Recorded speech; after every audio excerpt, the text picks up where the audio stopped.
And often one of the biggest problems is there just aren't enough good IT people to go around to keep the machines and hardware working. But more importantly, and usually most universities, certainly in North America, have pretty good ICT infrastructure now. But also in addition, you need people who can produce media, web designers and audiovisual producers.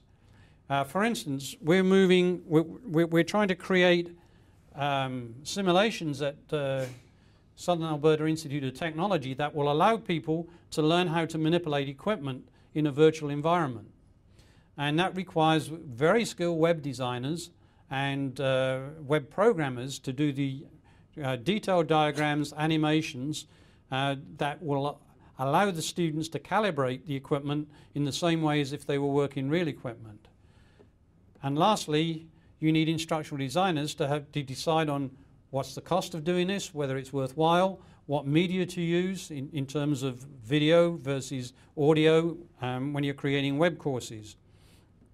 And lastly, you need managers, project managers, or people, directors of learning technologies who understand the technology and can manage this and can work in a cost-effective manner. Also, you have to change the student support system. If it's mandatory for students to use technology for teaching, then the administrative services must become web-based too. A classic case of this is that students working online don't want to queue up to pay their fees.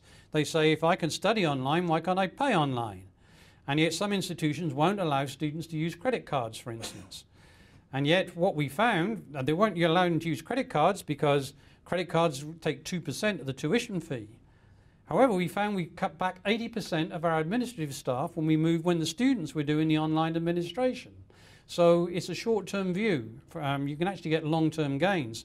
In fact, you're not going to get much in the way of cost savings on the teaching side, but you can get substantial savings on the administrative side when you move towards e-learning. So that means the administrative managers must be involved as well. You can't just go charging off as a department without informing the registrar about what you're doing here, because it has consequences for the registrar's office. This means then developing not just an e-learning strategy, but an institutional e-strategy that covers all the aspects of operation. Guess what? UBC has a budget, something like $1 billion a year. It's a lot of money. Its purchasing budget alone is about $20 million. So there was a lot of sense in moving e-commerce into the university as well as e-learning and e-administration. And of course, you can't just do e-commerce unless they can link to the other parts of the university as well. So it's not just an e-learning strategy that's required. What's required is what's called a seamless web, the ability to move everything across the web. So instructors can get class lists, can post grades, and can get email addresses automatically by going online through the web. No instructor wants to type in 120 email addresses, believe me. That is the most time-consuming and frustrating job. What you want to be able to do is when you get your class list, you've got all the email addresses in the form of an email distribution list. So you can automatically just click on your class name and all the messages will go to all the students in that class. Student portals, where students can get in and get the information they need. What are their grades? What are the courses they need to take? And so on. And you can push information out to the students so they only get the information they need for the courses that they're taking. And you get more student self-management then. And through portals, students can create e-portfolios, not just their grades. They can not just go to employers with their grades, they can show the employers the work they've done because it's all on the web. And the employers can go and see what kind of work they've done at university.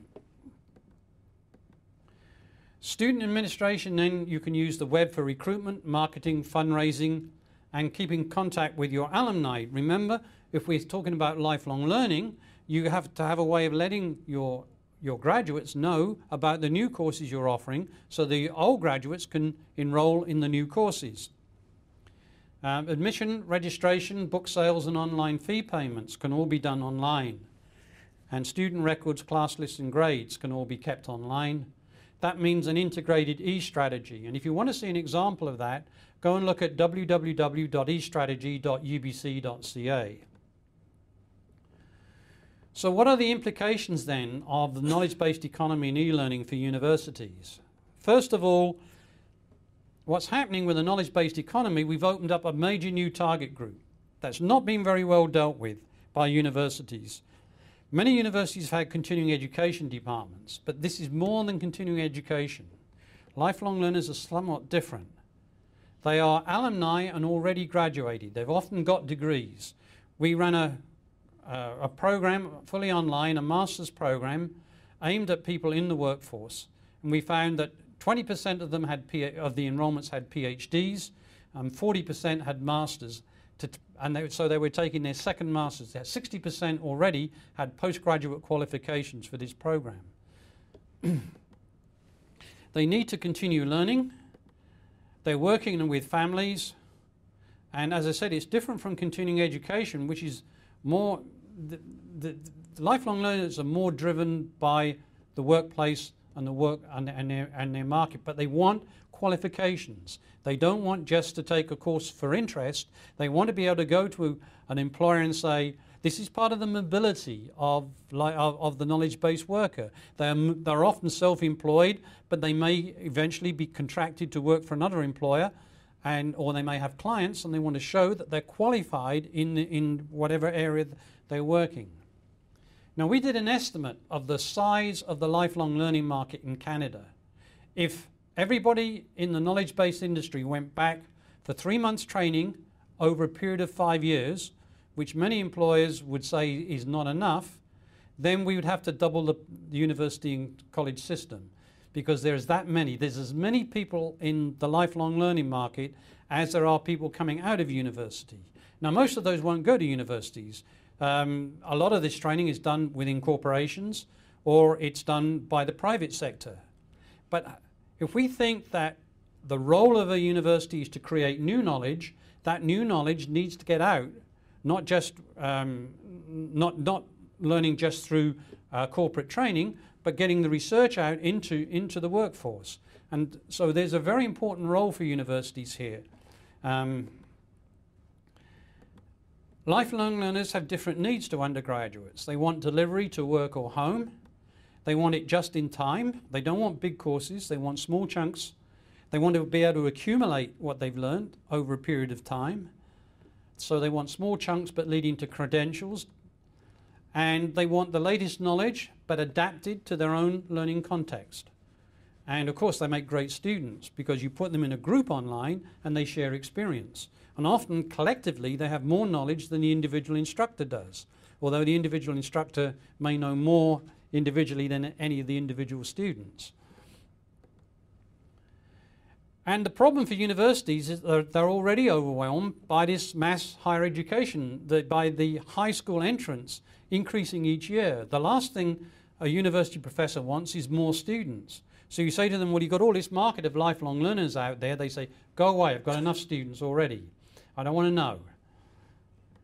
So we need new funding models that actually serve lifelong learners. And in fact, they're an interesting group. They've already been through the post-secondary system.